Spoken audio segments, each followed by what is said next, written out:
She knew me back then. She knew what a no-good son of a bitch I was. She just ain't allowing that I've changed. She don't realize I ain't like that no more. Well, you know, Will. I ain't the same, Ned. Claudia, she straightened me up. Cleared me of drinking whiskey and all.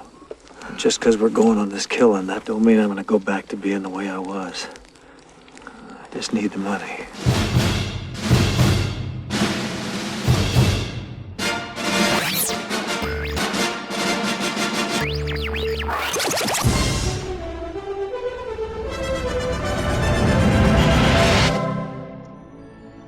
Well, you gonna protect me while I take a dump? This is Film Sack.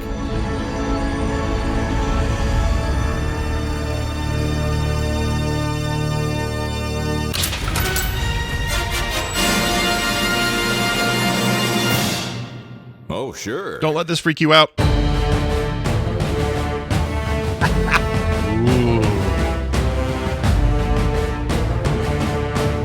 There's a rumor that YouTube shut us down for using a classical song suddenly, and now, after 12 years of using it, suddenly I can't use it. So now it's this. So now we're orcs and humans. Now we're getting into the it's like a Bruckheimer production here.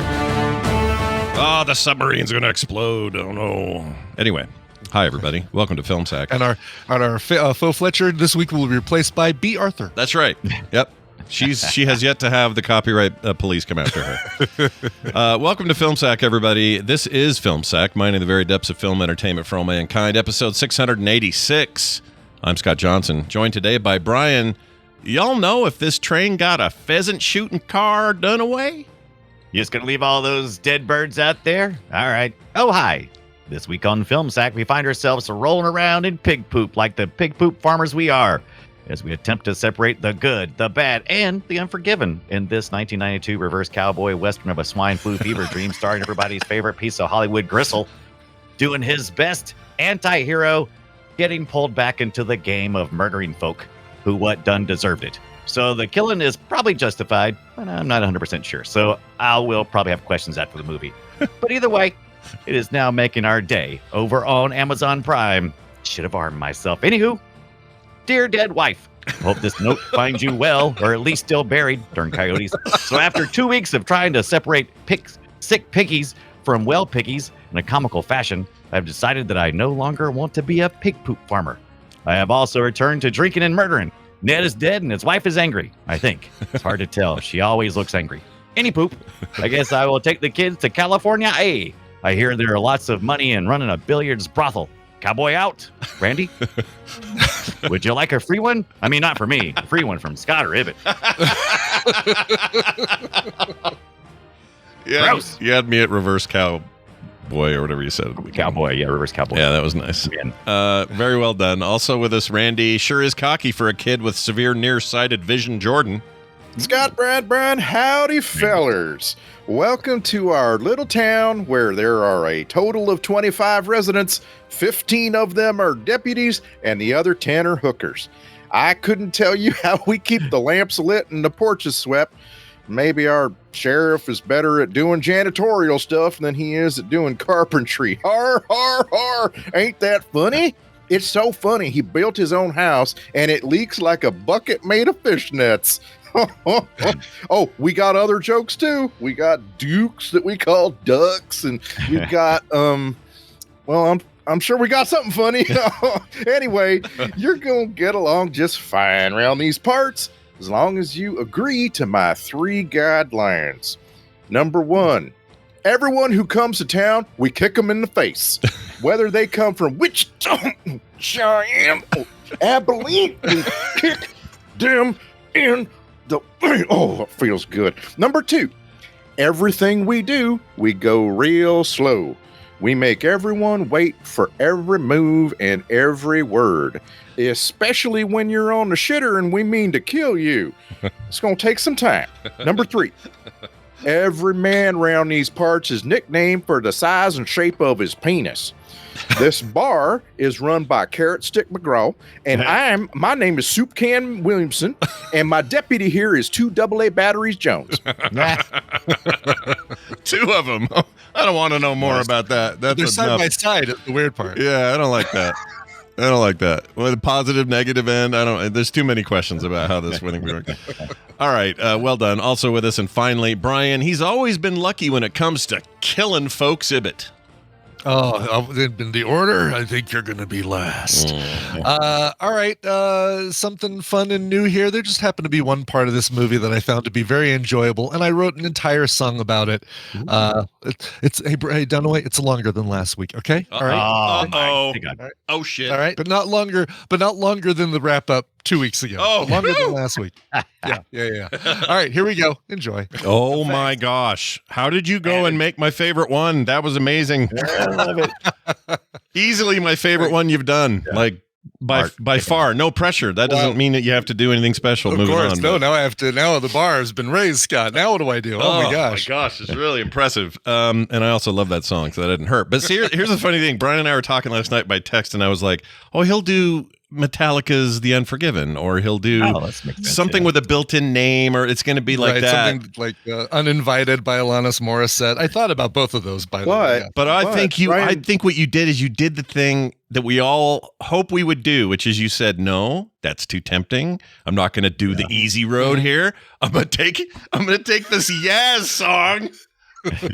Depeche Mode. Or Depeche Mode, sorry. I didn't mean Yaz. I meant Depeche Mode. But Vince Clark, admittedly, Vince Clark was the programmer behind that and Yaz. So yeah, I get mixed up every time. It's just my rule. I would like to believe that it wasn't Ibbett trying to take the difficult challenge or whatever, but that Brian Ibbett watched this movie and realized this movie's got jokes. Oh my gosh. Yeah, it does have jokes. It does. Surprisingly, I did not remember jokes in this thing. And like you were doing in your intro, Randy, the jokes are very subtle, except for a couple that are like very plain, the Duke and Duck thing. But you kind of, it's like, ooh, do I need to feel bad that William can't get on his horse, or is that funny? I think it's kind of funny, and I'm going to write an entire song about it because all I could do the whole time is visualize a YouTube video of those scenes where he's trying to get on the horse and he's falling on his butt. Just imagine how many takes they got.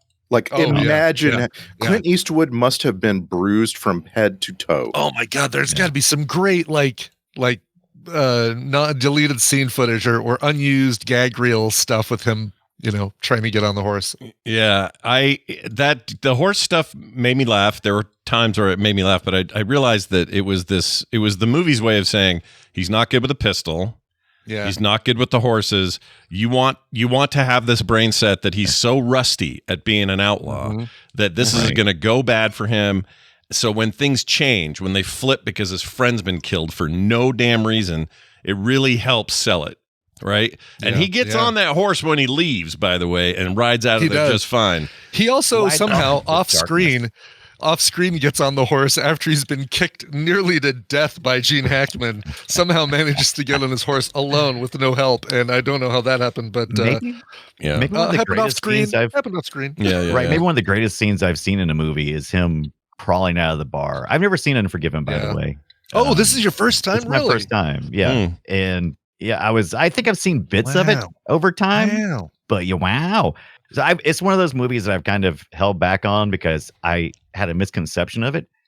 Same with The Boys in the Hood. I always thought it was one film that was going to be inaccessible as far as being able to put myself into the situation and understand the characters. But both these movies proved me wrong in a big way.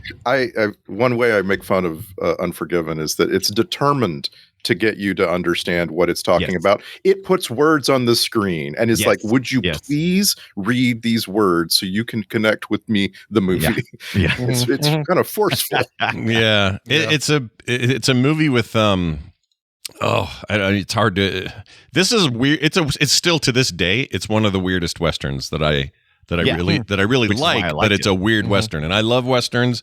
But this one has so much more to say about individuals in a very individualistic situation and not the broader old west, or not the whole, well, the railroad's coming or anything. It's contained in this like ecosystem of Gene Hackman is kicking the shit out of everybody. We're going to tell the English John story, and it's not really going to apply to anything except to show what a brutal bastard that he's Hackman can be. A chick in the bucket because he promises to come back, but he doesn't come back. But I guess that's the point, right? Yeah, that is the point. He's out of there. He's Dumbledore bound. That's where he's headed. And the great Richard Harris. Richard Harris is amazing in the role. Like there's zero beef with it, but I respect the movie for saying, "Hey, you guys want to see a little bit more about why Hackman's a problem? Here you go." Sometimes when a bad guy leaves, he doesn't come back for the third. But you could see the complaints, right? That this movie spends a lot of time building up a character just to leave it behind, and you can see like the whole third act. I'm like waiting around. When's English Bob gonna pop up and shoot a gun? Well, that's what I was thinking. I'm like, all the gunslingers are dead or quit, and I'm like, there's nobody left. So when he's leaving town, I'm like, okay, maybe that's the point. Maybe they're going. Maybe English Bob's. It kind of elevated that end scene where he's like leaving the town, and you shouldn't be pulling for this murderer, but you're like, oh, come on, he's just got to make it back to his kids. His kids don't deserve this. That's the other thing. And I know we probably have a faux Fletcher we need to get to, but we do. But that's the other thing I didn't remember from this film. Like I was thinking at the end, one of those guys is going to shoot him in the back as he's going out of town, as Money's going out of town, because you've got all the things. The story sets up resolution. Well, the kids are going to be taken care of by Ned's wife. Ned's wife. Yeah. She's going to look at him, Sally Mae or whatever. Yeah. So that part's resolved. Sally Two Trees, I think, right? Two Trees? Anyway, whatever. Two Trees. Sally Trees. There you go. Two Trees. And the Schofield kid, his resolution came. You've got Hackman dead off screen, so everything's wrapped up. So really, somebody's going to shoot him in the back. And I was like waiting. Oh yeah, is it one of the guys, or does the madam pull out a gun and kill him? And is it the book? Is it the guy writing the book? Is it the guy writing the book? Is he going to fire the thing so he has a great story? But no, you can. I'm pretty sure. Go ahead. We get the most milquetoast imaginable story at the very, very end. I'm not going to stop complaining about this. Actually, he got together with his kids and took them to maybe San Francisco. Come on. Okay, here's the thing. I like that. I feel like the bookend, like Randy says, I don't particularly care for that. I think they should have ended it with him riding off into the dark rain, because he is the death bringer, right? He's he is the angel of death. Well, he's going to go back to his kids, and we know he's got the money now, or the thing, right? Did Schofield give the satchel? Yeah, assuming that kid gave the money to the family like he told him to. I think the kid's so shaken up, he definitely did it. I think he did too. I think we know that because if the bookend does say that he went to San Francisco, he didn't have the money to do it. And he prospered. As the quote goes, he prospered in dry goods, is what happened. Yeah. But here's what I like about it. So I'm gonna his name to me DNF. I'm gonna argue against Randy's take on this. Not really your take, because I think overall, I think you probably think this is a good movie. But I think the reason this was considered and won Best Picture, considered for and then won Best Picture, is partly because all of this stuff goes against our expectations of it. And the expectations is that John will show up at the end with a gun, and it'll be this moment. Yeah. Or that he will die in the gunfight because it's time to meet the devil, or whatever. Like all of these tropes are supposed to be there, and they're not there. They get pulled away. And is it a little tropey that he got back with his family, disappeared into obscurity, and avoided the law and had a decent life and all of that? Maybe, but I think in the face of those other things, it makes it kind of avant-garde and Oscar baity. Like I think it actually helped the film win what it won. If it would have been all those tropes that we're used to, I think it wouldn't have landed. I think you should come see the Dunaway Randy cut where we take out the very start with the text and the very end with the text. Yeah, we don't need none of that shit. The other thing though, that narration is just so old westy written. I mean, it looks like it was written by the book dude. Which is the idea. Really, really like that. Yeah, which is the idea. And I agree with you. It's like supposed to be that cheesy, like he was a scoundrel. This is all that bullshit they used to say, and building up the when he was hanging out with Hackman, and Hackman basically took over the book. and was acting like he was Mr. Like, make sure you write about me. This is a time where that's how you got fame. Like that's your road to fame and potentially fortune. Well, and one of those 4 Oscars that it won went to Gene Hackman. This is where Gene Hackman got his Oscar. That's right. It's an incredible performance. Finally, he gets it. And he's such a great. Well, no, I mean Hackman's career, he should have had an Oscar way before this. This guy's incredible. Yeah. But he in this is so great as a dichotomy. He has this really evil sheriffing that he does that's just based on just, he's a fascist a-hole. But he's also building this cute little house. And Hackman's really good at this, being charming and then flipping on you. Like just like he'll be talking and all of a sudden it gets real uncomfortable. He's just really good at that. He's kind of a sadist. He's in that jail and he's like giving John a chance to grab the gun, and maybe he will, maybe he won't. Is it loaded? Isn't it loaded? Like just playing games with people and that serious freaking RBF face that Gene Hackman can do.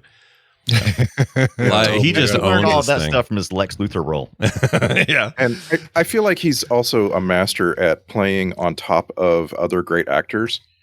So he gets a lot of scenes with Saul Rubinek. Saul Rubinek just feels to me like he is fueling Gene Hackman. Yeah. And then the scene in the jail where you have the great Richard Harris.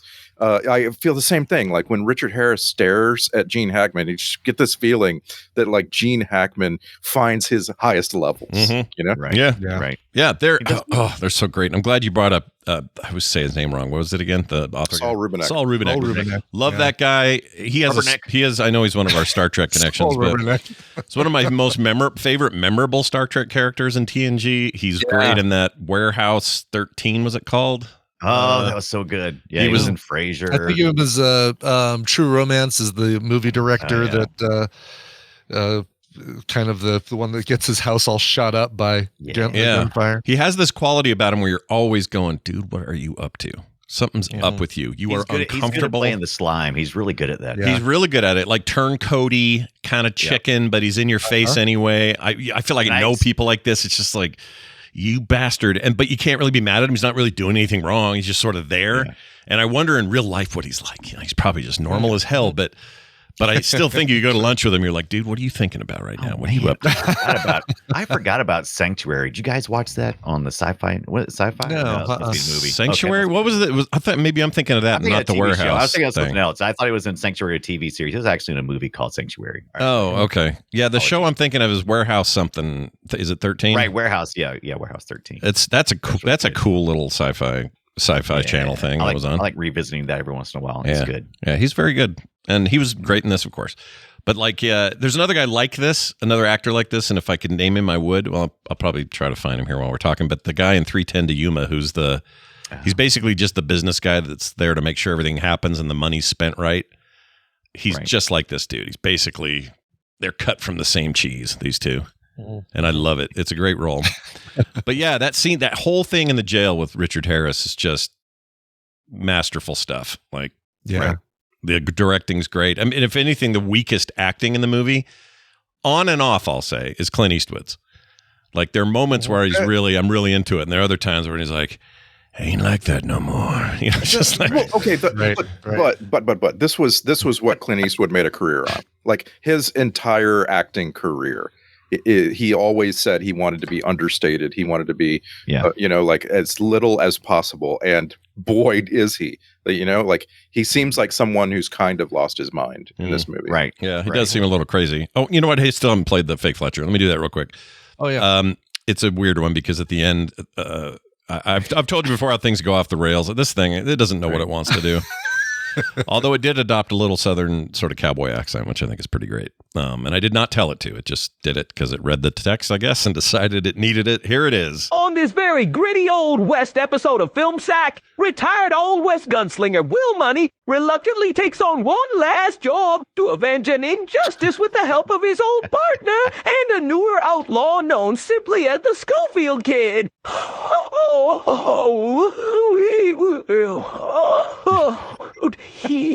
Okay. What happened?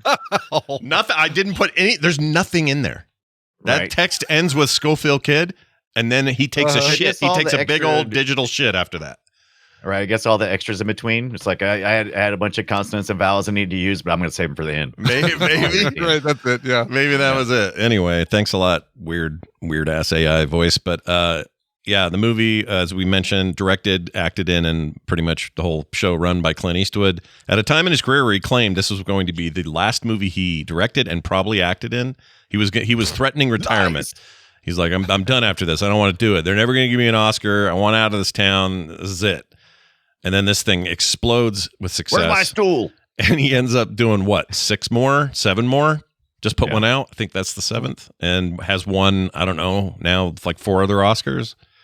I think this was a real turning point for him. Yeah. Yeah. And for a long time, we thought this was Clint Eastwood's last Western. He went and made Cry Macho a few years ago. And that's not that great a movie, but I recommend it. If you haven't seen Cry Macho, watch that movie. Isn't it more modern though? It's like a modern Western, right? Like set with there's trucks. Yeah, he's an old cowboy who's like super old now. He was a really famous and successful cowboy in like the 1950s, and now it's like 1979.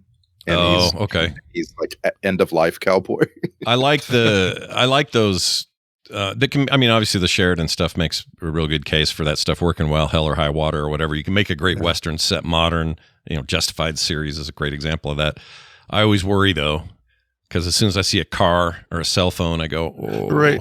But in the 70s. Oh, now I said you haven't seen Cry Macho. No, I haven't. I didn't know it was set in the 70s, so that actually sort of excites me. But we got such bad reviews, Randy. I kind of avoided it. How excited are you? Well, no boner.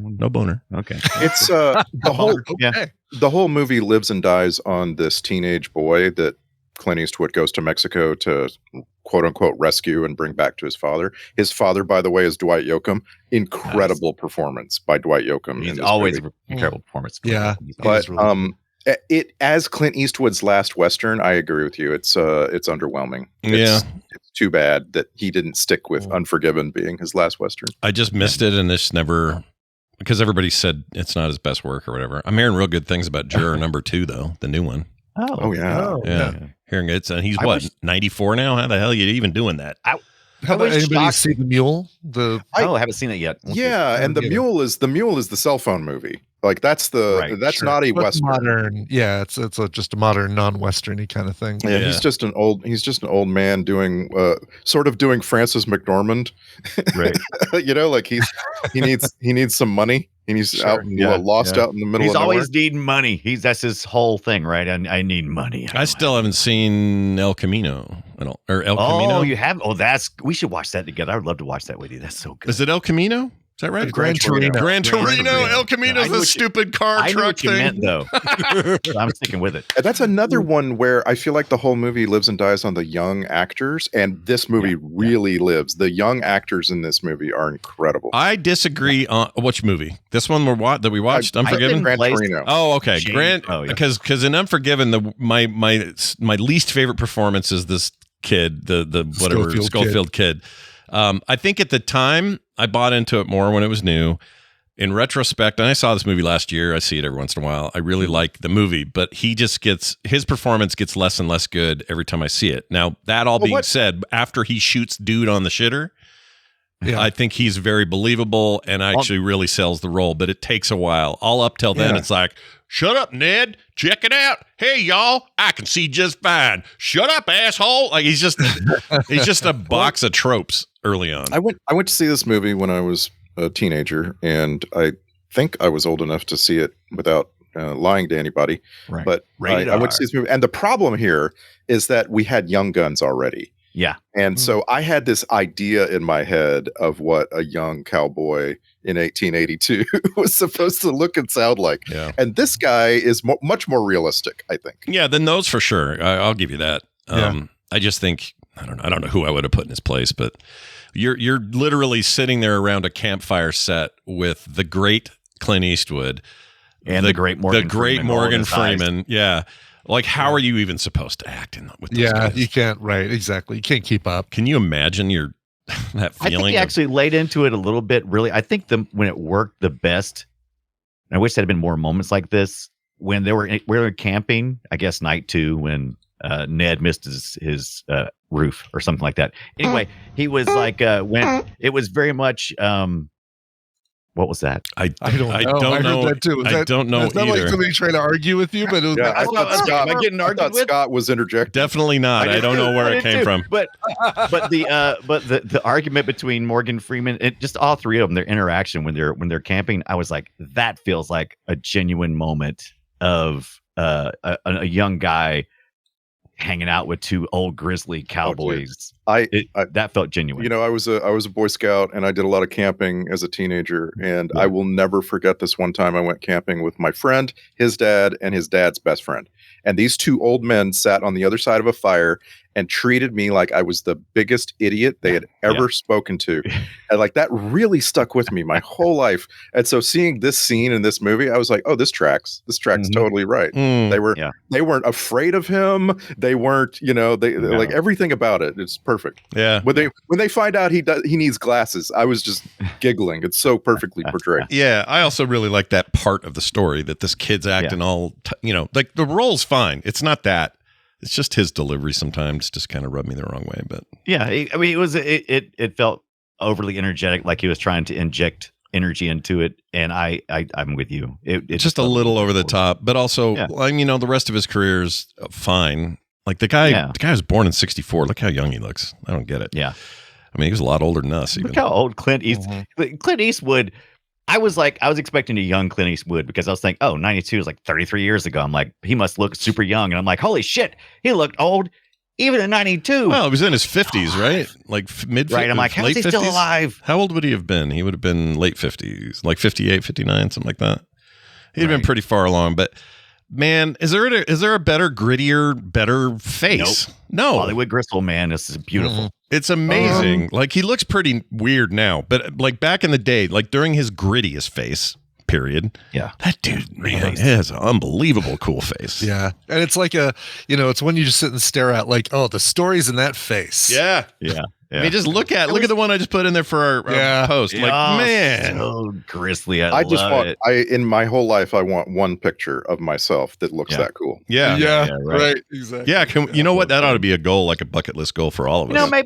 Maybe he does look good enough there to have been married to a 21-year-old, which is what the movie was portraying his dead wife to be, right? Well, she would have been 20. So according to the Graves thing, I read about this. She was 28, 29 when she died. 29, right. So he would have been... They've been married or together for about 11 to 12 years, if you look at when they got married. And her kid was, or the oldest boy was what? He was pushing 12, probably. He was probably 11. Right. So she had died like 10, 11 years prior. So he would have been in his... No, she died 3 years prior to the visit to the... not even quite 3 years. Oh, I missed that part. I thought it was a decade. Okay. Yeah, I did the math. I was like, she was either...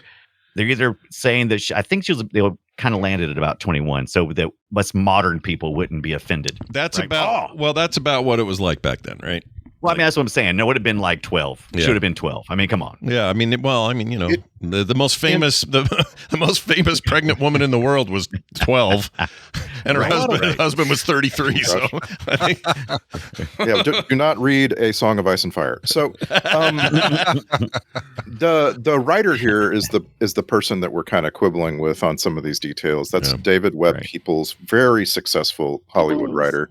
This is our fifth film that he's written on Film Sack. Not related to the Mario Van people? That's Peoples. Okay. That's Peoples. Okay. All right. David Webb Peoples got a credit for writing on Blade Runner, the original. He wrote Lady Hawk, he wrote Soldier, and he wrote 12 Monkeys after this one. Oh, love 12 Monkeys. I feel like this is his high water mark. I'm pretty sure. I've seen Lady Hawk with you guys. He's not perfect, but I felt like it was suitably well written. Yeah. This guy deserved to get an Oscar nomination. I agree. If I have to look and go, I don't think this is any part based on a true story. But let me just go make sure there's no mun or anything like that. That kind of is an amalgamation of several stories and stuff. And I was like, no, it looks like it's kind of mostly fabricated, maybe some influences, but for the most part, completely fabricated. Just to give you guys some perspective, this was the year of A Few Good Men, Malcolm X, My Cousin Vinny, all of which received various Oscar noms and wins. Batman Returns, which wasn't up for Oscars, but that was in there. I think this is listed. Let's see, IMDb has it as the second best movie of the year. The first they gave it to Reservoir Dogs. Oh, that's just a shame because that's Right. that's another one where it's like you're very specific audience here, not Yeah. for everybody. Not a wide, right? Exactly. And I would have put Last of the Mohicans higher. That's down, but these are scores based on IMDb scores, so it's not. Wow, that's pretty amazing, though. I mean, that what a great year. Oh, an incredible year. Yeah, Basic Yeah. Instinct was that year. Not that was that great, but it was all right. Malcolm X, like I mentioned. Let's see, Alien 3. So whatever your feelings maybe there. League of Their Own was great. Yeah, big year. Oh, Patriot Games is that year. Hard Boiled, one of my favorite John Woo films ever. His last Hong Kong only movie. Well, Robert Altman had The Player that year. That's Chaplin, the Robert Downey Jr. Chaplin thing was that year. Oh, Crying Game. Oh, as a Crying Game, I found out the guy had a wiener the whole time. That was that movie. Sneakers. Oh shit. All right. Anyway, sorry. Oh, they found out he had a wiener too. If I was an Oscar voter today for the 1992 Oscars, I would be really hard pressed to choose among Unforgiven, A Few Good Men, and Scent of a Woman.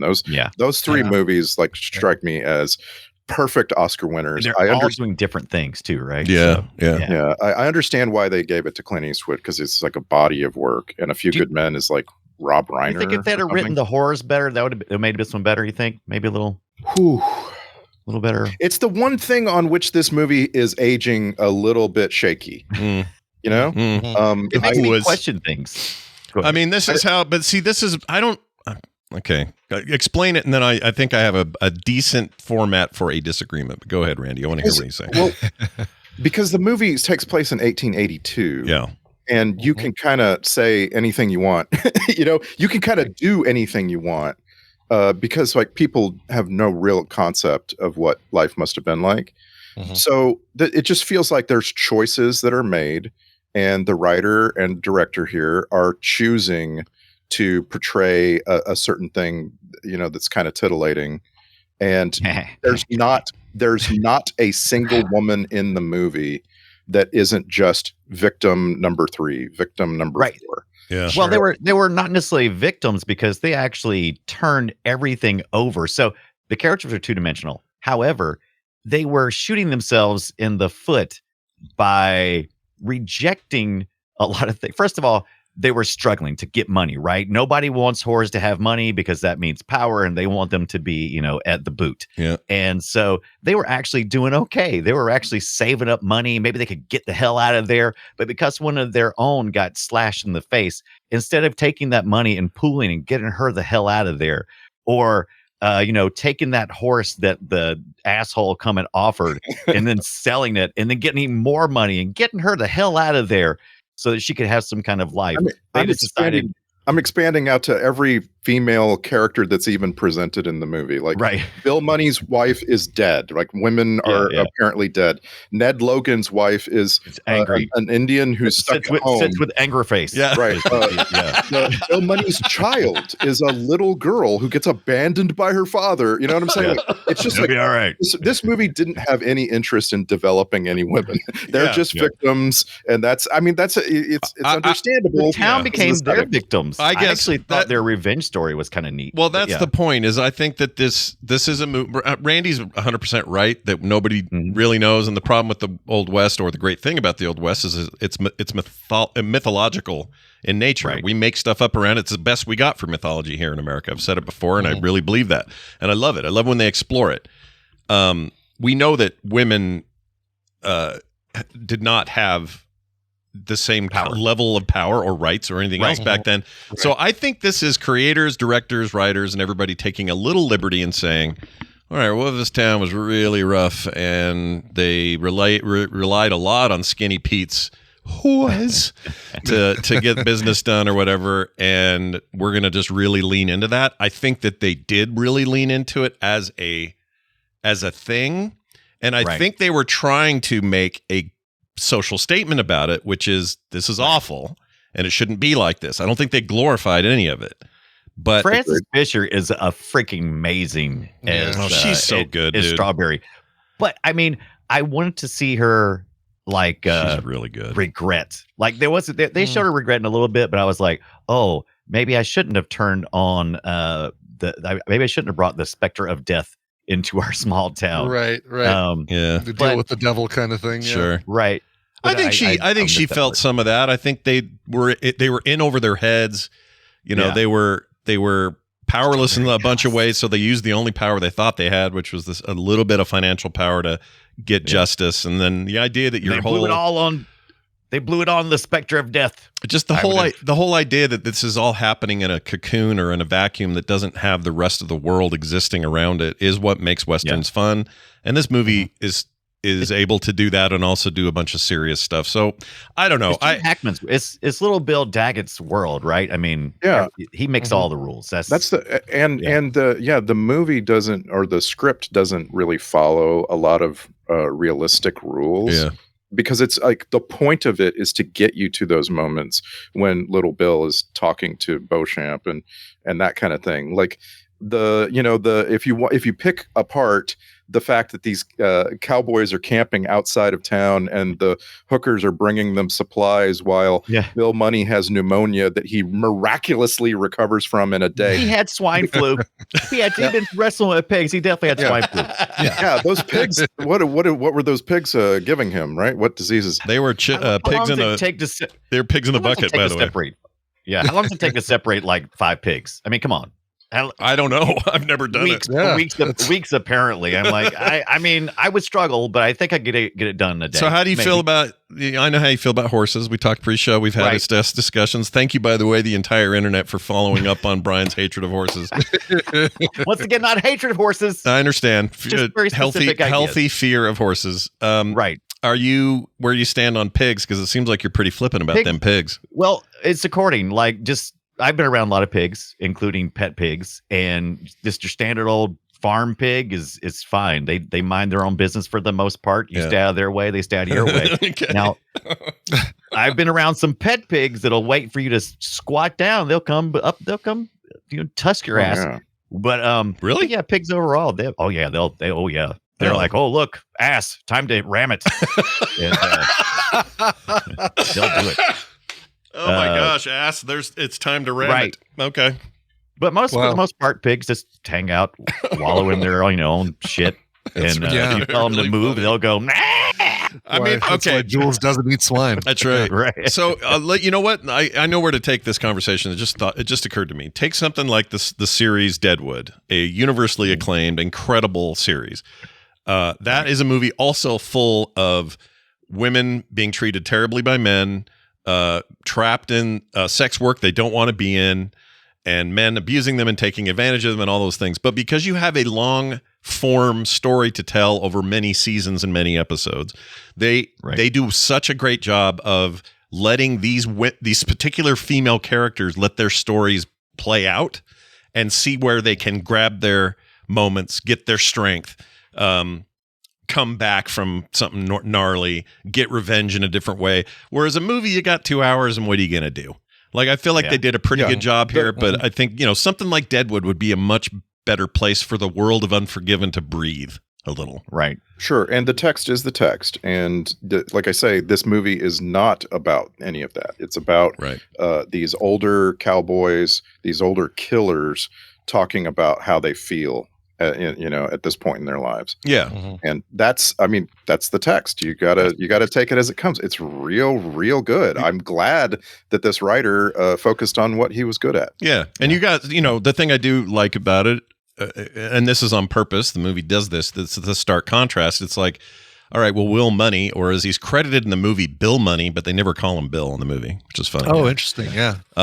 Bill Money never, or that moment he has with the girl who got cut up is this moment of saying, no, there are decent men in this world, that she's never known a decent man, not even her own father. So she's witnessing some decency for the first time from the guy who is going to literally tear everybody's butthole a new one later on in this movie and be the worst. The devil comes for revenge, and hell came to Helltown, kind of character, but he's got this part of him where he's respectful, and he's not saying she's ugly. He's just saying you have scars like I do, and I'm much uglier than you, the scars I have. Meaning and as the movie says over and over, he was changed. His redemption already happened in the past, and his change came from his wife. Right. He was an evil demon, met a woman, she changed him into the good man he is now. And he's going to revisit his evil demons, and you can decide for yourself whether or not he stays redeemed or he falls back into his old ways. Barely got out of there, right? With his, I don't know, with whatever he's carrying with him. Yeah. Anger. Whatever he got with him. Yeah. I couldn't believe he killed Skinny, though, just like so unceremoniously. I was kind of sad. Yeah, but it was, like, come on, Anthony James. You allowed them to put my friend's body in front of your saloon. I get that. Like, and initially it was like, oh my God, he just shot an unarmed man and just, cold blood. But it's like, oh yeah, I guess that's the reason. It's not just little Bill. It's like, well, don't kill hometown legend Anthony James from Myrtle Beach, South Carolina. Come on, he deserves better than that. Well, he did live in real life to be 77, died in 2020. He did okay. But he's also that.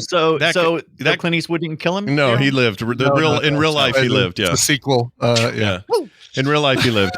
He's a very interesting IMDb photo. We're going to give him this week's IMDb photo. Okay. James, he's look at it. Yeah, he looks like he in his photo. He looks like he's got the 1980s version of Ozempic working real well. Yeah, wow. He's skinny, but he's just naturally skinny. Just a skinny guy. You call him Skinny Pete for a reason. Cheeks. Yeah, like big time. He was in High Plains Drifter, this is funny. This is funny because he was in High Plains Drifter with Eastwood. But here's what's great about that. According to the trivia, and I don't know if it needs scrutiny or not, maybe it does. But according to the trivia, when Clint Eastwood personally called Sir Richard Harris to play the part of English John, he supposedly, or Bob, sorry. Why do I keep saying John? He was in the middle of watching High Plains Drifter when the call came. That's what the trivia says. Perhaps scrutiny is needed. Scrutiny. I don't know, but I love that story. That's great. Yeah, I love that story. But Anthony James, he was everywhere on TV during the 80s. So I've seen his face so many times on every series he was on. Yeah. Yeah, no, he was great. Such a great face to play character actor for, for whatever you need. And he apparently that IMDb photo is from his memoirs, Acting My Face. Oh, Acting My Face. I love that. I wonder if Saul Rubinek wrote it for him. I wonder if he the whole thing. That's amazing. That's perfect. Yeah, for him. But he was Three Finger Harry on the A-Team. He was Laird on V, the old 1980s V, the Fall Guy, Sledgehammer, Simon and Simon. Never a good guy. Never.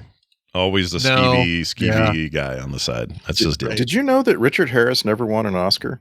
He was only nominated twice. How about British stuff? You get like the British Independent Film Awards gave him a posthumous Lifetime Achievement Award. He deserved better.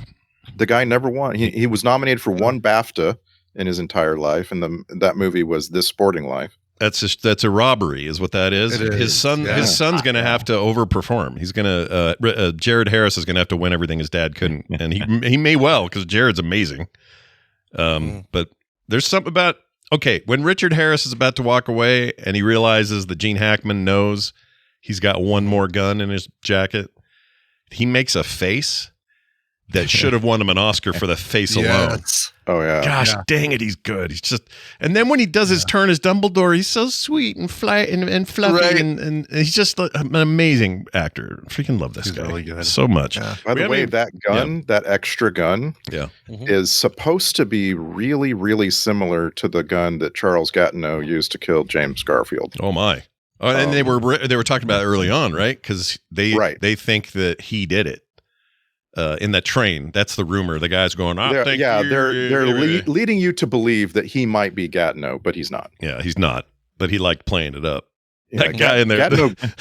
Gatineau got away and then was captured pretty quickly. Yeah.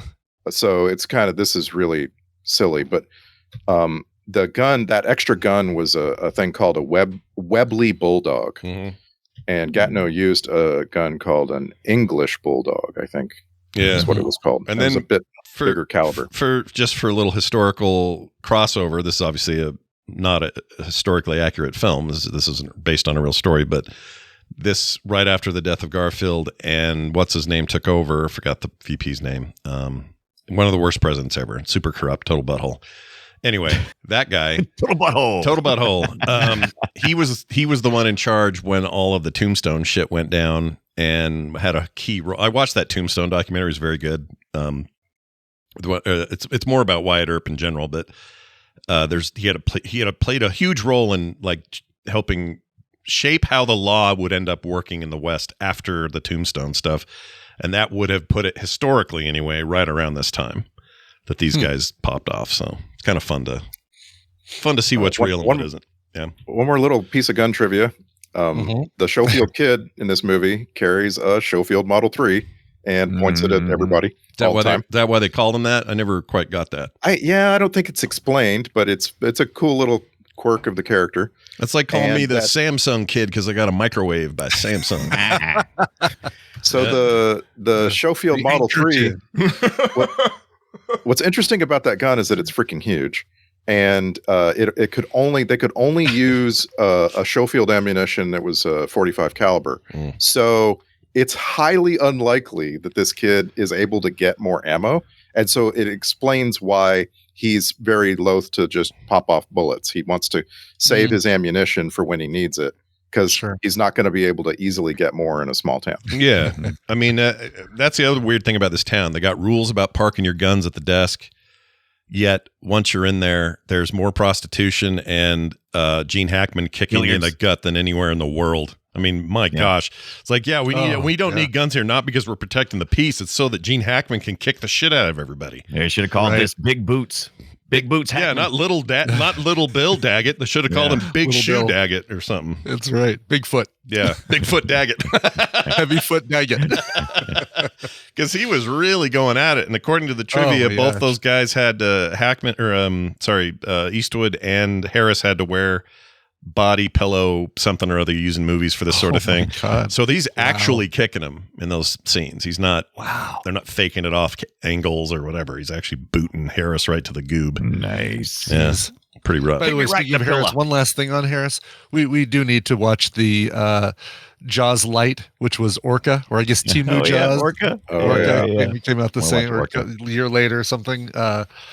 You like great whites? We got a killer whale. How about that? I didn't know he did that. Starring Richard Harris, yeah. Maybe he shouldn't have ever gotten an Oscar, now that you mentioned it. Maybe. Morgan Freeman, we haven't even talked about yet. This is 2 years before Shawshank, so he's doing some yeoman's work here, kicking ass. He had just won for Driving Miss Daisy, or maybe nominated. I can't remember if he won. But he was having a real good 5 years here. He was. Yeah. Underused here. I mean, but I loved every second. It was still fine performance. It was just underused. I mean, he's in a box at the end. I'm like, oh, that's too bad. I mean, kind of changed his mind. Was like, oh, you know what? I don't like to kill people. You know what? I'm out. Yeah, I know. I love that. Like that change of turning point, the whole situation with the kids, killing the kids with the sniper rifle. Like, oh, can't do this anymore. Yeah. Plus, he was like, up till then, it was a great twist because up till then, he's the one that's like, I'm drinking. You want some? No, I hadn't touched the stuff anymore. Well, hell, you should have some money. You know, like he's always the one that seems like he's gung ho for the kill, gung ho for the third take, gung ho for everything, and then in the end, he realizes, shit, I can't do this anymore. And that was like a real. A moment. It was like, oh shit. Yeah, he never found happiness apparently. Even like with his wife, it felt more like a settle. It's like, we have an arrangement. Yeah, me and Sally moved here. Me and Sally two trees. She was better than Sally one tree, but the Sally one tree was the worst. So I went with that. Right. I asked her to leave the land. She wasn't leaving, so I said, guess we're married. Yep. I'm a little sad about what happens off screen in this film because it's only 90 minutes long and it feels long. Like there's a lot of slow talking and empty spaces and times when people are just riding on the plane. You could like edit this movie down to 45 minutes if you tried real hard. And then Morgan Freeman's character dies off camera. We never see. I'm sorry, he gets captured. He's off, going home, and he gets captured. There could have been a really cool action sequence. Oh yeah, where he gets run down by the deputies and gets captured. And it's just, I don't know. There's things like that just feel like they're missing from this movie. Yeah. What worked what made that work for me is the other guy standing there in the rain, ready to shoot, and then slowly puts that gun back down and fades off into the rain as almost like a camera on the back of Eastwood's horse or whatever. Yeah. That to me was enough to sell that idea that nobody's going after him. We're not touching this dude. He is a mess. When it rains in that town, man, it rains. When it rains in Vancouver, I guess. It only rained when he was actually inside the town, right? That was kind of the effect. Yeah, and usually I'm annoyed by. It rained when he was in the tent, like recovering from his swine flu. Yeah, that's true. But they have liberal use of like timed thunderclaps in this movie, and I'm a giant fan of that in my westerns, and I think this movie's responsible for it. But I think they earn it, and it's okay. It didn't bug me. Like a lot of times, I'm like, "Come on, guys!" It doesn't flash right when the guy. I like a good thunderclap. Oh, I love it. To me, it's just like it's inexorably tied to a western for me for some reason. You guys ever get a chance to use big old sheet metal and make thunder and stuff? Yeah, when I was a kid. Like were you rumbling? Yeah, I was never very good at it. I don't think we had the right metal to do it with. But I love it so much to the point I annoy people with it. Hey, listen to this. Yeah, it's like thunder, doesn't it? I used to love to listen to thunder and rain when I slept, or just have it on. I can't do it anymore. The thunder wakes me up, so I can't do it. I'm too light of a sleeper. Like a little frightened dog. I'm like, oh no, it's raining. Pull the pigs in. Pull the pigs in. Did you know that I don't know what country this is, but here I'll put it in our thing. For those at home, what I'm showing is a old men alternate movie poster, unemployable. Oh no, impetoyable. Impetoyable. So unemployable. Is that a Spanish? What is that? I don't know what that is. French? Yeah, looks like it. Yeah. Actually, it looks like in 4K. Italian. I love it. Realized by Clint Eastwood. Whatever version is over there, it's the same as here. We both use the word version. So the movie was shot in Alberta. Yep. Way out south of Calgary. There's all these old western towns. Alberta is just the Texas of Canada, and it was shot in these between these two towns called Longview and High River, and that lets you know. Yeah, right.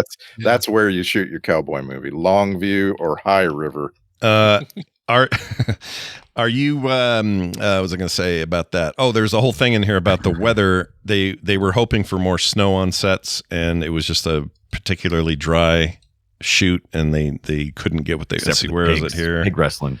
Right. Yeah, I can't find it. Oh, here it is. Shot in Calgary, Canada, which was experiencing unusually dry weather. Most of the rain was created on site. The snow that fell when William Money is recovering from his beating was unexpected and unscripted. So that little bit of snow was real, but most of the rain in town is artificial. It's just them using machines to do. It worked. I mean, it looked fine. Yeah. It made me want to get a cold. Although I kind of hate this, this idea that it's a old wives' tale that inclement weather will give you a cold. Right. Yeah. It's like doesn't work. Right. You get it from a virus and not from get it from wrestling pigs. Yeah. For 2 days. Wet swim trunks or whatever, your your grandmother tried to tell you. Yeah. So he probably got it from the pigs. I'm with you, Dunaway. Yeah. It's definitely swine flu. I mean, you don't wrestle fever pigs for 3 days and then not get We shouldn't have bought fever pigs. We should have got them. How old do you guys think the kids were? 11 for the boy. I think the boy's 11. The girl's like 7. 8. 7 or 8. Yeah. Probably older though, right? Playing younger. Penny Money, by the way, is her name, which I love. I love the fact that Penny Money. Oh, I thought you said. I almost thought you said money. I thought you said any money, which is pretty funny too. Penny Money. Penny money. Money penny. Exactly. Yeah. It just occurred. Sorry it took so long. It's like I was circling around the reference. I knew it meant something, but it took me so long to get there. I got there though. Yeah. Did you have an answer, Randy? Did you, or were you just asking? I didn't really You were pay. just curious. I didn't pay a lot of attention. I just know this very old man. Alone. Too young to be like, In all the right, you guys story- take care of each other for. I think they're too young to be raised by this very old man. So like, Right. leaving In him the alone story- is even worse. Right. In the story, I mean, we're wiggling with about 12 to 15 years, so they can't be any more than 12, 15. But it doesn't even matter. Back then, this was it. You had 9 kids, Yeah. so you would have 4 that lived. You would leave the oldest, who would be 10, home with the youngins because y'all had to go 3 weeks into town or whatever. Like that all strikes me as very realistic. We don't have laws about child protection or child labor laws or anything yet. You don't have to have a driver's license for What do anything. you want from me? I told them to go see Sally Two Trees. That's the reason they I all had it covered. That's the reason they all They look. were supposed to be occupied dealing with the pigs for 2 weeks. That's right.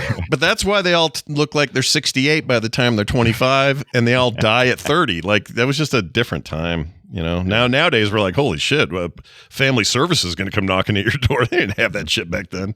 They didn't do any of that stuff.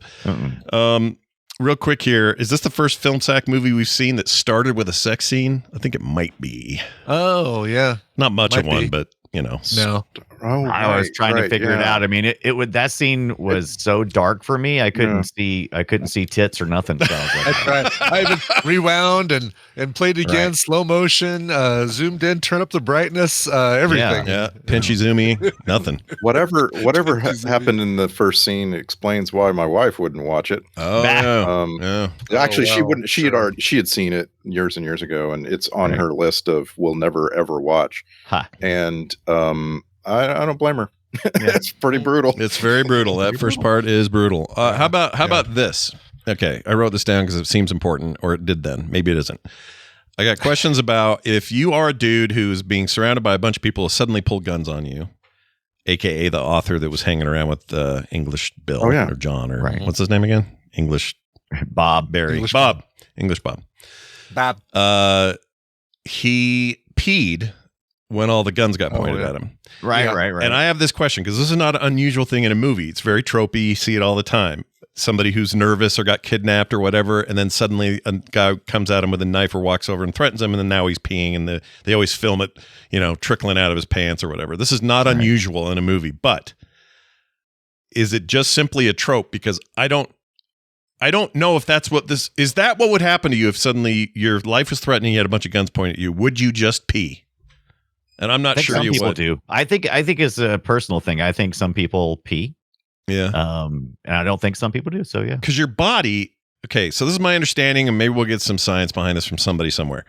But your body, when put in real peril and it senses real peril, tends to conserve everything it has because that means better chance at survival. So you would conserve your hydration. You would conserve. Unless you're a lizard, drop that tail. Let's get out of here. Well, you know what? Good point. Frogs and stuff, they all pee when you hold them. They get nervous and go, oh shit, and they pee. But that might be for them a defense mechanism or something. I don't know. But I don't know how baggy your underwear and your pants are for that water just to drop to the ground and not just soak your leg. I don't think underwear was a thing in that time period. He's not wearing underwear, and his pants are made of rubber. Yeah, exactly. Non-slip, like a saran wrap, basically. Like just let the let the pee hit the floor. Yeah, because really, what it would do is it would just soak you up. You wouldn't. It wouldn't be pouring it out of there. Like you'd see, like it'd go down his pant leg and be like, ugh. Yeah, but yes, that would be anti-cinematic though, because it would be waiting for the pants to slowly. I feel like I've seen more movies where they show the pants getting saturated than actually hitting the ground. I think you're probably hard with that suit. It's all tweedy and made out of 15 different kind of sheep and waterproof, right? From Yeah. So all of that's being said, I realize it sounds like I'm fixating a little bit, but I want to understand, like, if I'm ever in this situation, I'm in an alleyway and suddenly 5 gang members pull guns out and aim them at me. Will I pee? Always happens in an alleyway. If you haven't, you don't know until you experience it. Okay. I don't think if you haven't peed, I think if you haven't peed your pants yet, I don't think you're going to pee. I've never peed my pants in my life. I don't think it's going to happen to you. Okay. For you Okay. I mean, let's all hope. Let's knock on some new wood. life goal now to get Scott to pee his pants. Oh, I never want to pee my pants. Break that streak. Oh no! That streak is 55 years old. I don't want to break that one. Well, that's probably not true. I probably peed my pants as a kid. I don't remember it though. But when you're getting potty trained, everybody pees their pants. I don't remember it. And then there's called me Brian Pee Pee Pants. So there's the condition where you where your bladder relaxes when you're scared, right? And pee comes out. There's an opposite condition that interests me too. The shy bladder, shy bladder. Oh, sure. Yeah.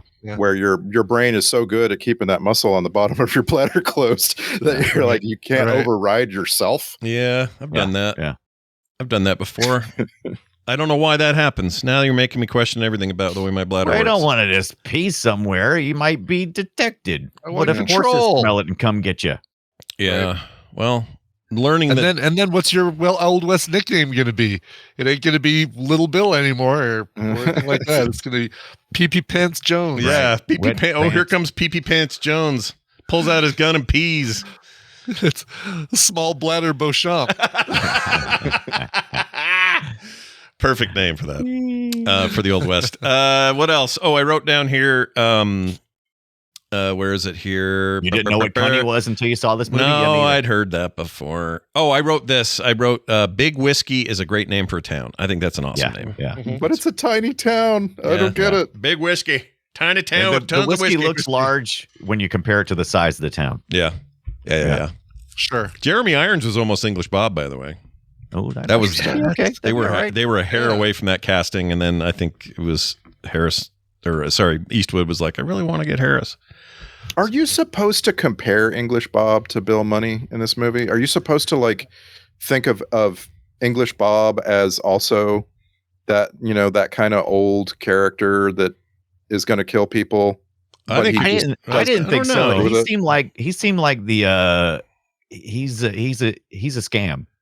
I didn't think you were supposed to compare it to him because I think you were supposed to compare. Do you know how Tarantino does this? He'll have a thing in the middle of his movie where you're like, this connects to none of these stories, but he's going to tell me this anyway. That's how that felt to me. Yeah, Bill like Daggett little, and Bill Daggett and Bill Money seem to be parallel. Okay, yes, you definitely compare Little Bill to Big Bill. Right. But The Big Bad Bill. Yeah. I was just wondering if this movie is about a bunch of aged cowboys, like if it's about Ned Logan and English Bob and Clint Eastwood and so on. Like, Yeah. Where's Irish Pete? We need I some of just the like how Irish you Pete. think about how back then they just had like word of mouth and maybe telegrams and stuff like that, but they all seem to have heard of each other. Oh yeah, you're William Money. I know, but your reputation precedes you literally because word sure. of mouth is faster than travel. It travels faster yeah. than you arriving. Yeah. I really liked them. I liked that. I'm not gonna say it works every time you do this in a movie. I just think they did a good job. I think this movie deserves all the praise. Heard of each other, man. They're notorious, right? That's what you are in the Old West. Yeah, You're notorious. Yeah. Exactly. It's important because that keeps you from. I mean, he even says it in the lines. He's like, "Well, did that scare Bill Money?" Because it's like if I didn't intimidate him and knock him off, that's part of the game, right? Intimidating your opponent beforehand. And so and Little Bill says, like Little Bill predicts the final gunfight. Like he says outright that you have to take your time and aim carefully because if you go fast, you're going to miss. Yeah. And everyone in that bar misses. Yeah. That William Money. Stormtroopers. Yeah. They compared it to the story that they were telling about, about the guy shooting himself in the foot, but there's a misfire this time around for Clint Eastwood. So we were already prepared for it. It's like, how's he going to respond to a misfire? Well, he's going to throw the gun. He's going to remain calm. And he's going to blow everybody up. Yep. That's what he does. He's a cold-hearted killer. That's right. He's bringing out the old. No more of this famby-pamby, my dear departed wife watching over me. None of that. Nope. I'm good at this. I'm going to pull out this pistol. I'm not even good with this pistol. I'm still going to take out like 5 guys with it. I think I didn't laugh a lot at the dumb jokes, but him going to get his shotgun after like missing a bunch of times with his pistol and looking at it, and then he goes out into his house and gets his shotgun and comes out and just blows it away and goes, good enough. Yeah. There's plenty of ways to kill things. Yeah. Right. Yeah. We got it. Yeah, it's great. I really don't have very many bad things to say about this movie. In fact, I really just don't have any. I just love it. Yeah, it lifts up other things. Like I remember not particularly loving Pale Rider, and then I see this movie and I'm like, I want to watch Pale Rider. Yeah, I kind of do too. I'm in the mood for. It put me in the mood for more westerns right now. I think I might watch 310 again and Watch Bean Fork get killed in the middle of the night. Yep. This is the third Western, by the way, of all time to win a Best Picture Oscar. The other two are Dances with Wolves in 1990, so 2 years prior, and Cimarron in 1931. So it's a little surprising to me. As much as there were so many Westerns in the 40s, 50s, and 60s, I thought there would have been more, but... Yeah, I guess we're not counting No Country for Old Men. No. Like that's a pseudo-Western. It's a semi-Western. Yeah, that's the semi-Western. trick is to figure out the definition, right? Because you could probably find others like that where you're like, I don't know. I'm trying to think of another one, but you're right. That's a really good example of one. But I think they're probably thinking like anything that was in the 1800s and had horses and revolvers counts, but it's arbitrary because I would give it to other things. No, like I keep bringing it up, but Hell or High Water is one of my favorite all-time Westerns, and it's not really a Western implicitly. But man, I love that movie. I can't believe Butch Cassidy didn't win the Oscar for Best Picture. What did it lose to?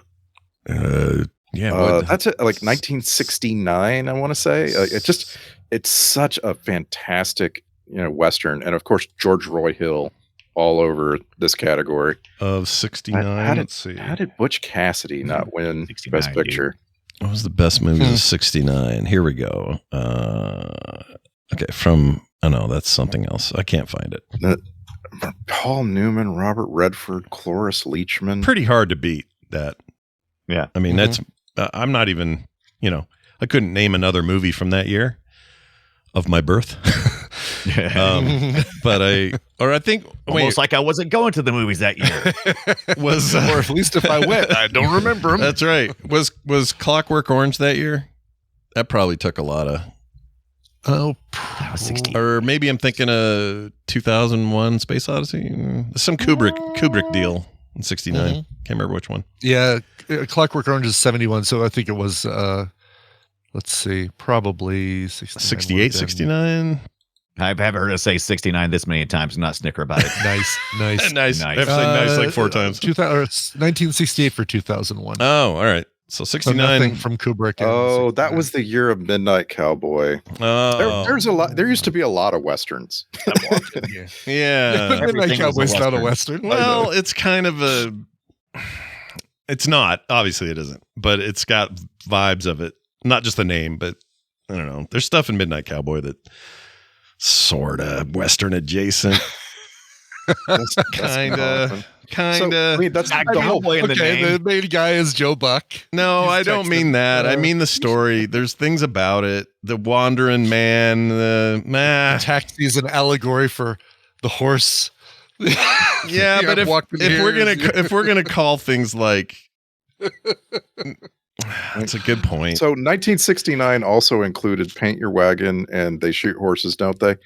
And it's just like They Shoot Horses, Don't They? That's the name? Yeah.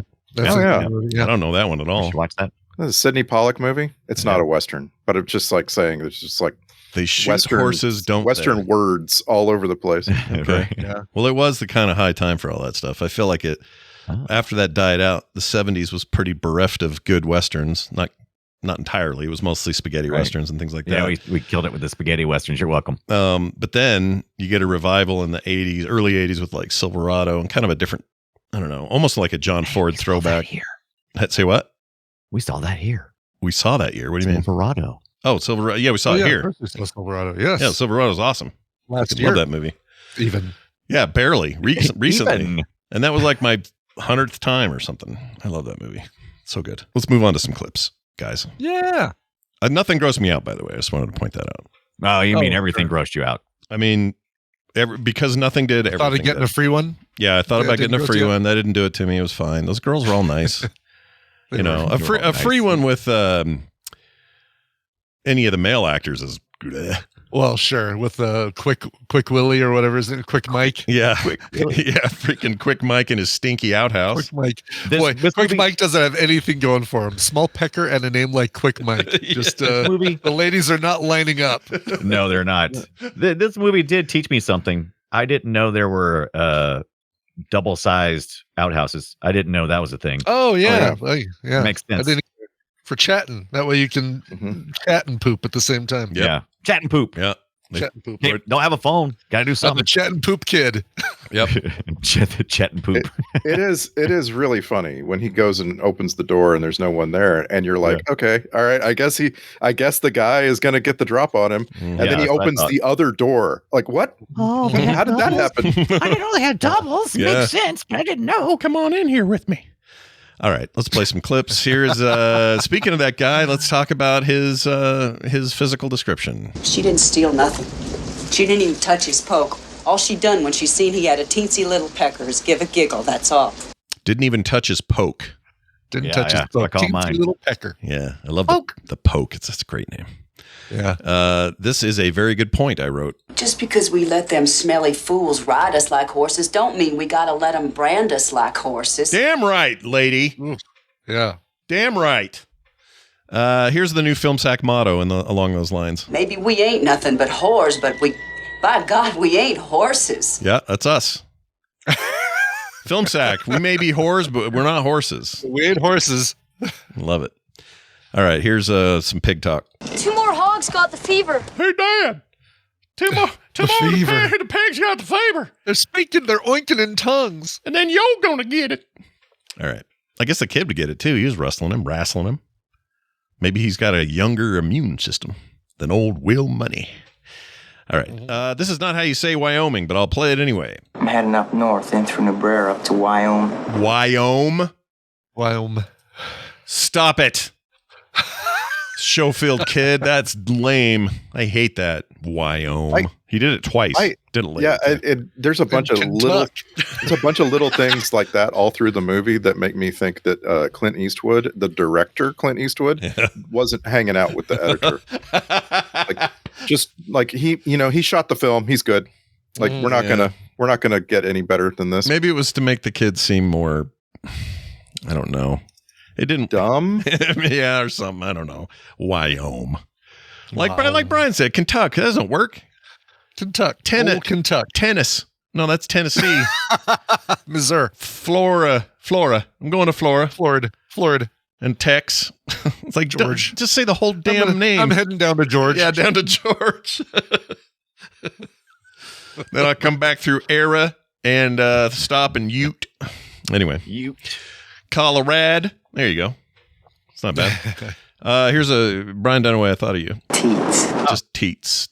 Yeah, you got the teats, baby. Teats. You can't. And he's like, cut up her face, cut off her fingers, cut off her teats. Yep. I love how the story kept escalating as it was told. Yeah, that was a fun way to explain how rumors get started. You know. Yeah, when actually William Money meets her finally face to face, you can see that he's surprised she isn't worse off. Yeah, right. He's looking around and is like, oh, it looks like your face is bad, but it looks like it's just your face. Yeah, I was told your ears were missing and your teats. Teats. Can't. Oh, this is the kid again, I think. I can't move those damn pigs. All right. Easy, boy. Language. It had like 5 lines. Yep. And that was one of them. Here's Skinny Pete. Is it Skinny Pete?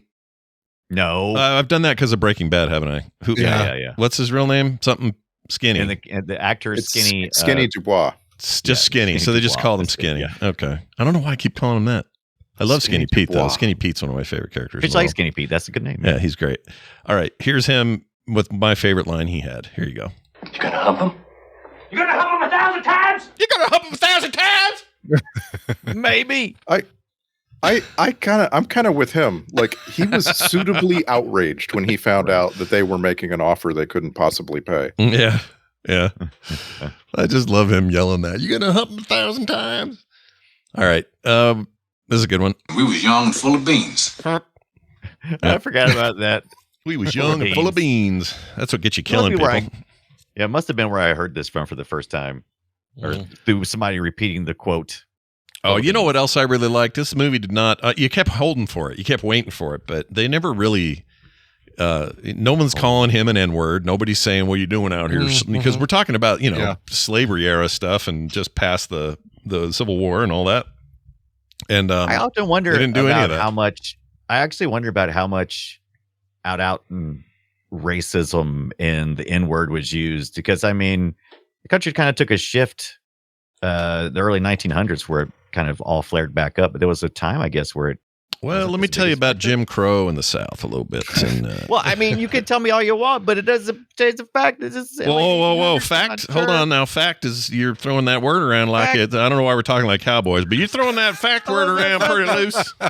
Let's whip out some skinny bobs. Don't change the fact. I'm just saying I have a lack of knowledge. There you go. I'm saying of what exactly was happening during that time period. Because if you're out in the middle, if you're out in the middle of nowhere like that, I don't know. Yeah. We got to depend on each other. Well, yeah, because we don't know. I'm sure there's some historical record we could refer to, but yeah, none of us. Right. I just appreciate that the movie only does as much explaining as it absolutely has to. Yeah. Right. Like this is clearly a free black man. It explains that he married an Indian woman. Mm-hmm. That's enough. We're good. No, it's good. Right. That's why I like a Western story. It's self-contained. It's in a vacuum. It's great. Yep. You don't need to explain every single little thing. That's great. And when you do, I think you ruin your Western. It's not good for it. Not necessarily. It's just a different movie, right? Django Unchained is a different movie completely. Oh, very different. Sure. But also in some ways it's a cartoon. In some ways it's the best social commentary about the era. In some ways it's ridiculous. I love Django. Oh my gosh. Can we watch that sometime? Maybe. Sure. We watched it. What time? Which one? The new one? Did we watch the old one, right? We watched the old one. We watched Django, but we didn't watch Django Unchained. Yeah. Let's see. How about this one? This is the Schofield kid yelling. What son of a bitch shot him is all? Wrong. I'm the guy. It's the guy on the train. Sorry. Forgot about him. I love that guy.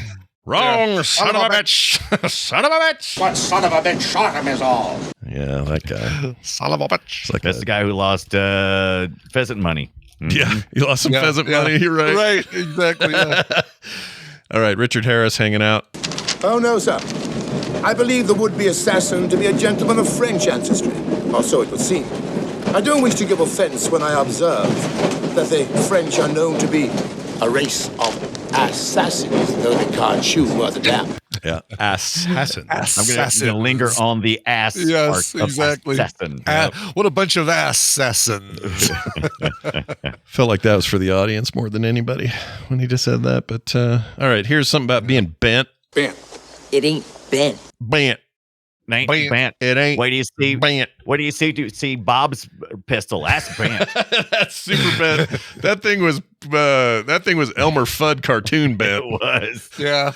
Like, I was trying to think had of you what wrap that thing around a pole or something? Yeah, I was like, what pipe bending tool they used to get that?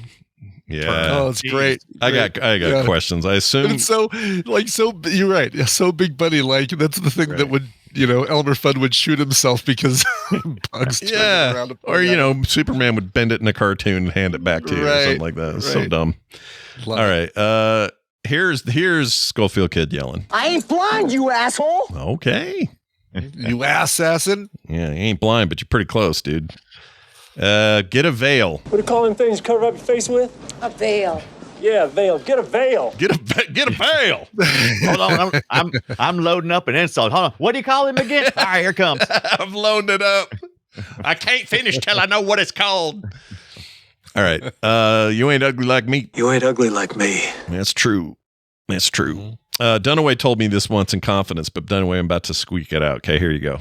Enjoy. If I was to want a free one, I'd want it with you, I guess, more than them other two. Yeah, talking about you, Brian and Randy. Yeah. So I'm sorry. Usually a free one. That's how I usually talk about sex too. I kind of beat around the bush a little bit, or the cunny. That's how my wife and I talk about it. Say, hey, you in the mood? We say, hey, how about a free one tonight? I do love how this movie is hard R-rated, like very, very close to X-rated, and yet they're using euphemisms all the time. Yeah. Probably more accurate. The only reason the Deadwood people used all the nasty words is because it hit harder now, right? Wasn't that the story? Yeah. Their first cut of the script was like a lot of Yosemite Sam sound and stuff, and nobody could take it serious or whatever. And right. So I think they did talk more respectful back then. All right.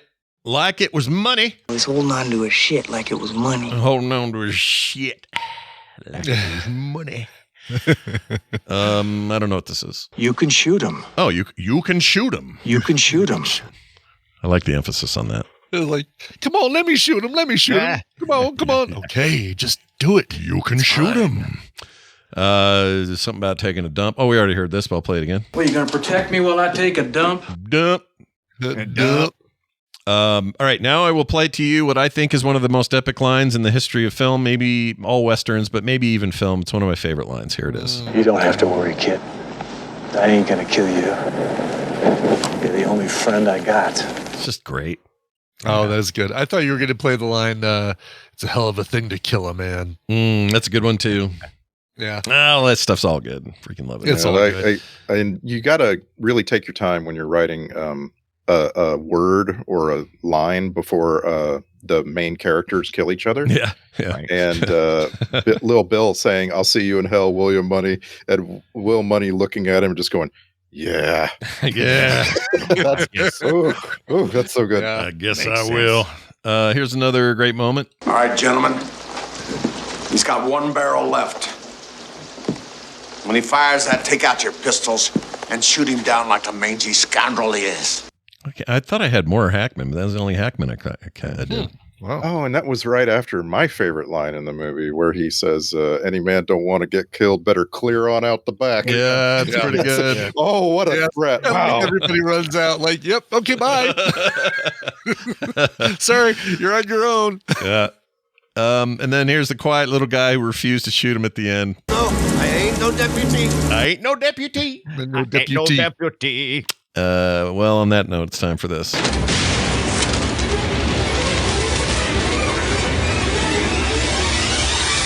It's the film sack checklist. Film chat.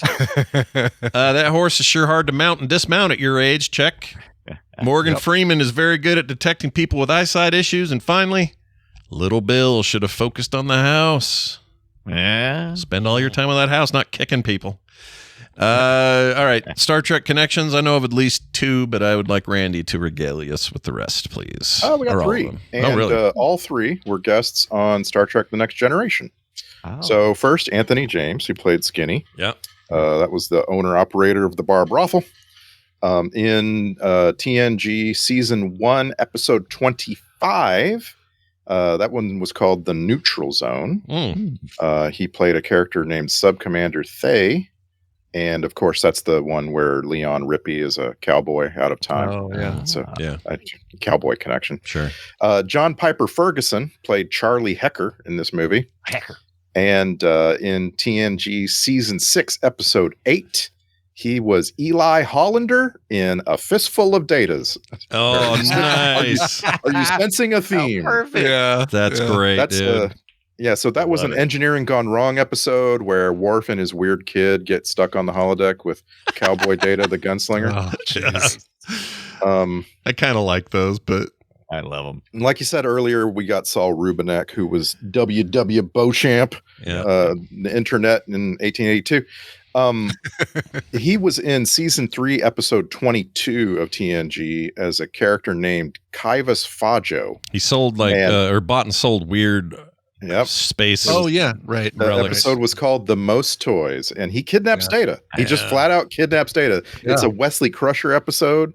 So Wesley helps everyone else figure out that Data wasn't actually killed in a shuttle accident. That's right. Data was kidnapped. It's a weird slam against like comic book collectors and toy Minton box. That whole. Let me give you the awesome trivia from that episode, The Most Toys. Saul Rubinek's character was originally given to David the Wizard Rappaport. Oh, you remember that? Yeah. That small actor? I do. David Rappaport committed suicide right before they filmed this episode. And so it went to Saul Rubinek. Damn, dude. That's a sad call to get. Hey, I know we turned you down. We said you were in second place for this role, but the guy who got it, he died last night. So that'd be a weird call. But whatever, that guy's great. We like Saul. And he is looking different in his old age right now. He's just is he really? Some people look younger, or not younger, but they just kind of age like wine. I'm not sure about it. He's one of those men that gets better looking the older he gets. Yeah, something about him. All right. You're gonna hump him 1,000 times? You're gonna hump him 1,000 times? All right, let's move on to what am I doing now? We're doing the Star Trek. We did that. Let's do the soundtrack grade. Soundtrack grade. I'd give it an IRTWB for, in retrospect, the weakest bit. Now, when I say that, I don't mean most of of the movie. I mean just the capper top and bottom, which apparently was written by Clint Eastwood himself, but that little plinky piano-y wife tune when they did the narration, I really don't think that holds up very well. I hate it. The rest of the movie's fine. Like all the really intense stuff is good, and regular movie soundtrack stuff is very good. But that part, and Clint Eastwood gave this once again to his collaborator Lenny Niehaus. Lenny Niehaus ends up scoring a bunch of Eastwood movies. If you've seen Bridges of Madison County or Space Cowboys, you've heard him. I think he gets better as he goes. Like as you go back in time to Unforgiven, he's not that great. Yeah. But then as you come forward to, like we mentioned, Gran Torino, I think the score is fantastic. Yeah, that's true. That weird plinky thing. That's the only problem I had. That was El Camino. Is it so realistic that it sounds unrealistic? Kind of like they were trying to force a sound that in 92 felt right, and now you would do it different. You might use a violin or something, or I don't know. It's hard for me to put my finger on it. It's a little like synth music. Sometimes I hear it in a movie and go, oh, that seemed good at the time, but then there are times it works. Like I think the synthy stuff that's all throughout different parts of Planes, Trains, and Automobiles still works. Oh yeah, like it's perfect. I don't want it to change. Everything but that final cover, as Brian DeBitt knows. But you know what I'm saying? Like you can make it right. It's just that this felt, I don't know, it's just something about it. I don't even think I liked it that much at the time it came out, but this is a very small quibble about a film I otherwise think is just about a perfect Western. Let's get to the social media post. This is where you guys sum up stuff in 280 characters or less. And I think this week we'll start with Randy. Unforgiven. He's always falling off his horse. He's very old and sick, of course. He's scared because his soul is damned. He got beat because his pistol jammed. But he came back from that death's brink because revenge is his true kink. That's awesome. Nicely done. Brian Dunaway, please. Unforgiven. It was a comely movie and not without prospects. Therefore, it was heartbreaking to learn that everybody else got a free one while I had the swine flu. Hashtag money shot. You need to write a book about how you do these. Yeah. They're really something. Brian It Ibbett. involves a lot of hallucinating. Brian Ibbett, follow that one up. Unforgiven. Do I love this movie? Maybe. Yeah, I guess so. Sure. Yeah, he did that a lot. Yeah. I was, once again, every time we do a genre movie, I always sit and think, like, what are my top 5 favorites? And I'm having a really hard time with Westerns. I want to say this is in my top 5, but then I immediately came up with like 11 movies. 310 to Yuma, Silverado. Yeah. Well, as I've said many times, my favorite is Tombstone. And I realize that it's a little tiny bit silly. It's just very mainstream. It's very appealing to really everybody, right? Like, right. Or at least that's how I see it. But I'm with you that it's, who cares? It's freaking great. Freaking love Tombstone so much. Yeah. Are we gonna watch that here or have we? We haven't yet. Oh, that'd be fun. We should. I think we should. Yeah, we totally should. Yeah, I have no problem with that. What do we say? A Western every quarter? Maybe twice a year at the most. I really want to watch Open Range with you guys because I have a feeling that it's going to be a first time for one or two of you. Yeah, yes, please. I love that movie. It's one of my favorites. It was the last thing Kevin Costner directed between then and just last year with that Horizon thing. Mm-hmm. So he took a huge break from directing after that, but I think that movie's awesome. Love it. And it has the other Dumbledore in it. The bad guy in that is the Michael Gambon guy. Gambon. Yeah. Two Dumbledores a year. That's all we can have. Two damn Dumbledores a year. That's all you get. All right. Well done, everybody. Let's get to the alternate title. It is right here. These are definitely not instructions for a new keyboard. This is definitely alternate titles. And they almost called it Lex Luthor Kicks Dumbledore All Over Town and Back, but they thought that was too long. So they went with Will Money Needs Real Money. There you go. Nice. Let's get to the text this week. We got 3 quick ones, and they're all coming to 801-471-0462. Alex in Savannah, Georgia, checking in and said this. Oh. Took me over an hour to figure out Strawberry Alice is the mean mama from Titanic. True. You guys did it to me. He says, you guys did it to me again. You had me watch another Western that my grandfather begged me to watch back in the day. Lost him in 2017. And I know he is chuckling seeing me enjoy these movies with all horses and beautiful scenery. Thanks, guys. I don't think that horses thing was a jab at you, Dunaway. I think he was just saying horses. Oh, okay. Oh, that's good. Every time you see Wild horses. Yeah, every time you hear the word horse, don't freak out. It's I'm all always up for a conversation about horses. You can't just yell horse at me and run away. I'm fine. I really cannot fathom anything worse than a horse kicking you in the face and when you're standing too close to it in the back. Oh. You see videos like that, like YouTube fail videos, someone getting hit in the face with a horse. I just can't even. Yeah, getting hit in the face with a horse. I like that even better. If somebody's just throwing a horse halfway across the room. Yeah. Horse incoming! Incoming horse. Alan wrote in and says, if I send you guys 3 Blu-rays and 1 VHS copy of The Goonies. Wonder who that's for. Yeah, I wonder who wants that. Says, will you watch The Goonies for Film Sack? Been waiting years for this. You pulled it. LOL, Alan. All right. Alan, we understand and we feel your pain because that was supposed to be today, I think. Right? It was, it was. And then they pulled it. Poor excuse for a Goonies, this movie. The 31st. If he sent us Blu-rays and a VHS tape, I mean, here's the problem. Didn't someone already do this? Not with Goonies. Okay, good. I just didn't want to repeat a thing where if we'd already had someone do this for us, and I couldn't remember if Goonies. Like we've got plenty of movies to watch for Film Sack. Like we're not missing any. We're not struggling to find movies to watch. Sure. And like I really, really like our original foundation, which is we want to make sure that as many people as possible who listen to the show can also watch it without spending extra money. Yeah, that's a good point. But with that being said, send me my VHS. Yeah. All of that aside, Brian wants all VHSs now. Thank you so much. Not all, just certain ones. And Goonies a perfect one. I've got several copies on DVD and I think Blu-ray. Well, speaking of horses, Jay Funktastic wrote in and said this. Hey, Scott, this is for Film Sack. Dunaway is right to have a healthy fear of horses. He says, I was raised on a farm in South Mississippi. My grandparents had a black. You mean Mississippi? Mississippi. Sorry, yeah, I got to stop putting these endings on these states after today's movie. It says, my grandparents had a black horse that you could go pet. He reciprocated by turning and kicking me right in the forehead and knocking me out. Not really sure if I escaped any brain damage ever since I refused to be near any horses, says Jay.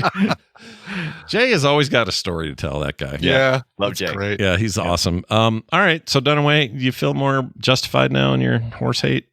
I it's good to know that I'm not alone, that I'm not just sitting over here, I don't hate horses once again, but I do like to hate on horses. That's not the same thing. Yeah, it's not the same thing. And it's just very different thing. Yeah, 2 Southern guys agreeing on a horse thing. It's totally. I think the more you're around horses, you'll eventually either find that you're not interested because they're assholes, or you love them despite their ability to destroy you, and maybe you like them because of that. Maybe a good point. By the way, for those of you who aren't patrons, we talked about this quite at length earlier. Yes. Before the show. Yeah. I just want to say this movie, this Unforgiven movie, really doesn't have much to do with horses. Nope. Like there are horses present, but man, the movie doesn't care about them. No. Clint Eastwood says he doesn't cuss at horses anymore until a certain point in the movie, and he started cussing at the horse. That's right. Used to be really a little friend to animals. Yeah, this isn't really a horse movie, but I feel like Open Range is a little more horse. Yeah, there's some horse shit in that. Horse shit. There's some horse things in that are important. Yeah. Including an amazing scene where he jumps over an alley in this town and one of his hoofs clips a dude in the head. It's great. Nice. Oh, it's so good. I'm with Randy. That movie rocks. All right, let's get to this Patreon stuff real quick. Patreon.com/filmsacks, where you get great pre-show content like we just discussed. A whole bunch more tomfoolery horse talk in there. So check that out. And I want to welcome some brand new folks here in 2025. Thomas Neal, Mick Smith. Maybe it's Mike because it's M-I-C. I don't know. K-E-Y. M-O-U-S-E. Stephen Wright, the famed comedian Stephen Wright. Wow, amazing. Oh, I love him. He's so dry. Deadpan comic. That's right. Yeah. And Dan Bird, Brad Bird's brother. Yeah. Wow. Just kidding. I don't know where he's from, but Dan, we welcome you to the show. All y'all are going to get no commercials ever. You're going to get pre-show content every week, like we mentioned. Special host episodes on the monthly, related art stuff in the mail from me. Other great benefits. Sign up now and check it out. That's patreon.com/filmsack. And while we're selling Brian's Ibit sessions of last year's intros, not only do I want to remind people those are still up and for sale, they're only $10 over at frogpants.shop. But here's the other thing I wanted to say about it. We're going to give one of those away to a lucky patron, just a rando giveaway. So watch for that, patrons. If you get a message via Patreon or turn on your notifications or whatever, just in case.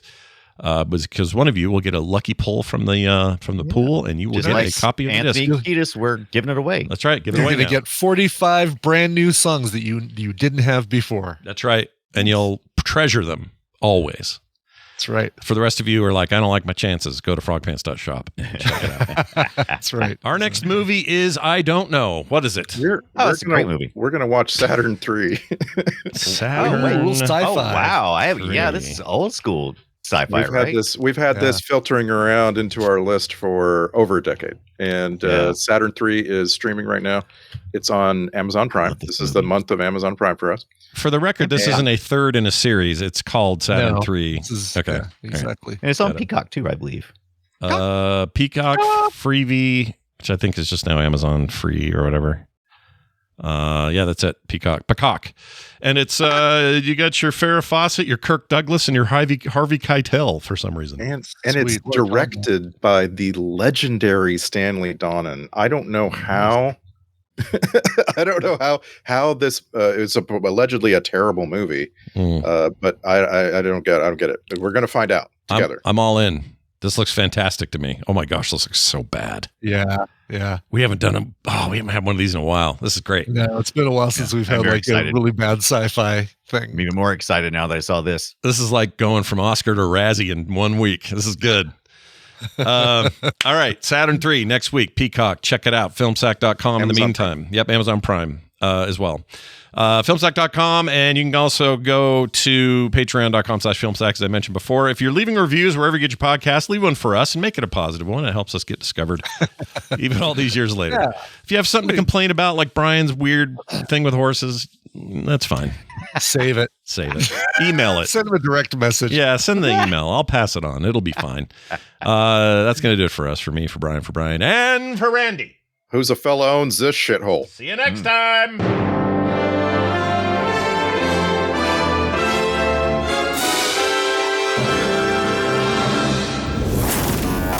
Oh, looks like someone just got their ears caught in the audio cookie jar at frogpants.com. You ain't ugly like me. No.